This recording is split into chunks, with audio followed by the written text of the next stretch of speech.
সংসদ নির্বাচনকে সামনে রেখে দেশের রাজনীতিতে শুরু হয়েছে নতুন সমীকরণ। বড় রাজনৈতিক দলগুলো এখন ছোট দলগুলোকে নিজেদের দিকে টানার চেষ্টা করছে, আর এই নিয়েই তৈরি হচ্ছে ভোটের নতুন হিসাব নিকাশ।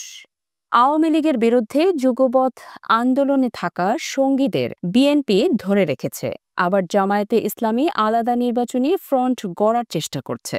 অন্যদিকে বাম ও মধ্যম ধারার কয়েকটি দল নতুন জোট গঠনের উদ্যোগ নিয়েছে।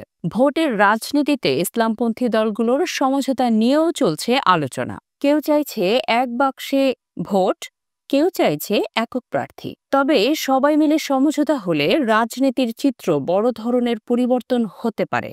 সবশেষে প্রশ্ন থেকে যাচ্ছে, ভোটের মাঠে শেষ মুহূর্তে কোন জোট গঠিত হবে, আর এর প্রভাব কতটা বদলে দেবে রাজনীতির চলচ্চিত্র।